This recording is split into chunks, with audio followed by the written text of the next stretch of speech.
something I am asking all of my experts and millionaires is what if you had to start today? High prices, high interest rates. You don't have any real estate, but you have the experience and you are starting at the same point. If you don't know Chad Carson or Coach Carson's story, he came out of college, he had $1,000. So, Chad, you got $1,000? You got to start today. High prices, high interest rates. What are you going to do?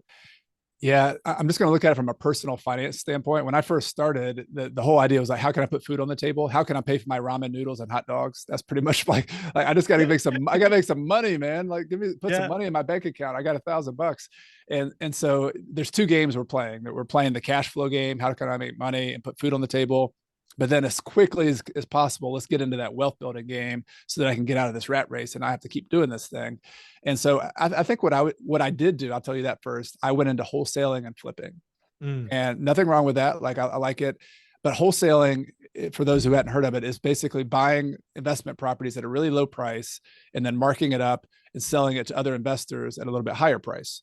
So you're selling it to flippers, you're selling it to rental investors. It was fine. Like I liked wholesaling, but it is a sales business. And if I'm going to get into a sales business, I think if I had to do it over again, I would switch to a little bit easier sales business. I would actually get my real estate license. Okay. Which I did down the road. My license is on dormant status now, but I would get my real estate license to make money, and I would actually go in the commercial world. So Okay.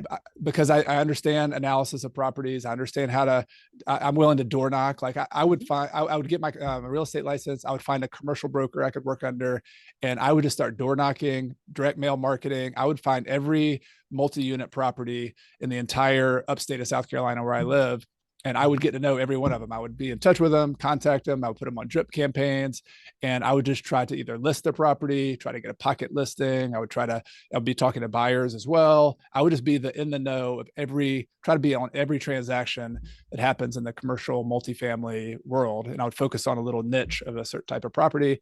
And that's how I'd make my money.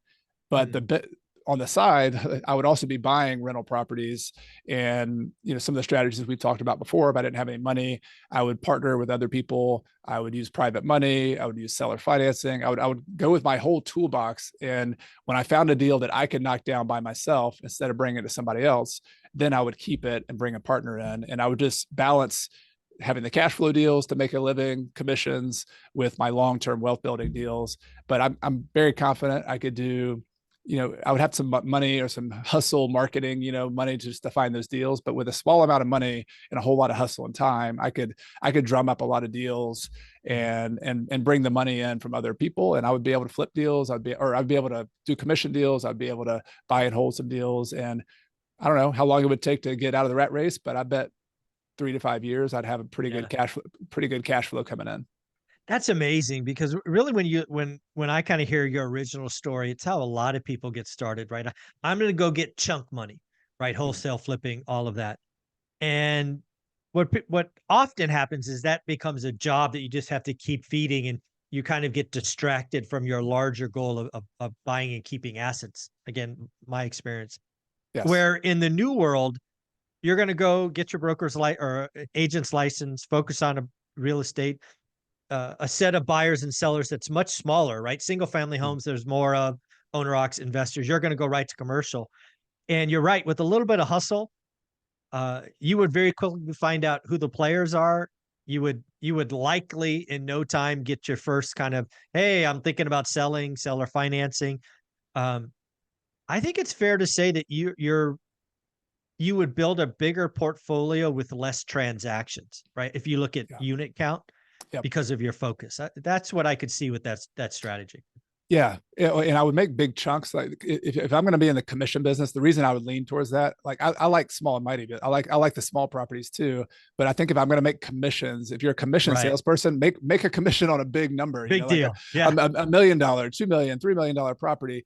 But that doesn't mean I need to go buy those. Like I don't want to buy a $20 million property for myself, because then you have to syndicate it. Then you got to go buy a bunch of people.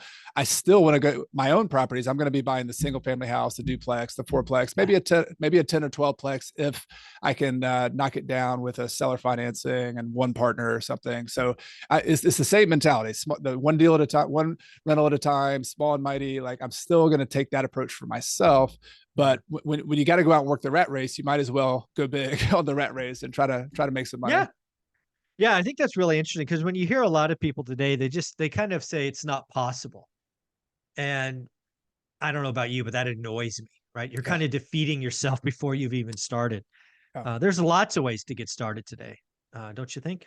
Yeah, it's the principle that has served me since 2003 is that if you don't have the money, or if you can't figure out the money, if the interest rates are higher or whatever, you just got to unlock the deal. You got to find a good deal. You got to find good terms. You got to get seller financing. It's all about the deal. And that's why I would focus on going out and understanding commercial properties, because to be a commercial broker, you got to understand cap rates. You got to understand net operating income. You got to understand the financing market. And that's what a lot of us, probably our disadvantage as small investors, is that we don't really get sometimes like the fundamentals of how a financial analysis works, how the financial markets. That's what's so helpful about your show, Michael. I think you bring the kind of bigger picture economic stuff and the financial stuff down to just something we can all kind of, in our language. But that's really important. Like that, if you want to survive in 2024 and changing markets, you got to be an expert deal maker, a deal analysis person. You got to be a marketer. You got to be a salesperson. And we can do that as small and mighty investors. We don't have to compete with the big people. We can go one little property owner at a time. We can negotiate with them. We can find deals at 10, 20, 30% off value. We can negotiate seller financing. Like that is possible today, but we just can't go to get the same old retail deals that we always did and think we can just walk in and do a traditional deal and make it work. We got to work a little harder. We got to analyze deals a little differently. We got to put deals together differently. That's the cost of entry, but it's for those willing to do it, it's 100% possible. Yeah. What I really love about your story, our similar stories, is we're not afraid of work. You called it hustle before. We're not afraid of being consistent. We know there's a lot of days where there'll be nothing to show for our effort, but we're learning more, we're compounding more, and then we're one day closer to the next answer. Whether you were going to be a commercial broker or whether you're going to start wholesaling, it's a whole lot of negative no's, right? Yeah. No, no, no, no. And then it hits.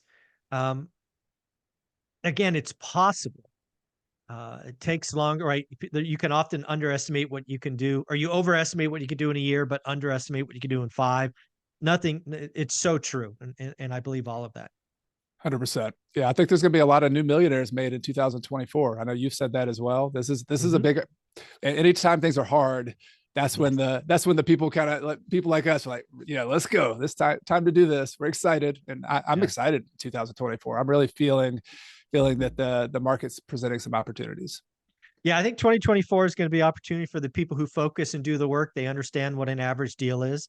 They have some additional tools that you bring to the table, creative financing and things of that nature. Plenty of opportunity out there. You just have to have the right mindset and, as I say, do the work. Where can people find you? Coach Carson, if you search on YouTube, if you search on podcast, I have a new podcast that comes out every Monday.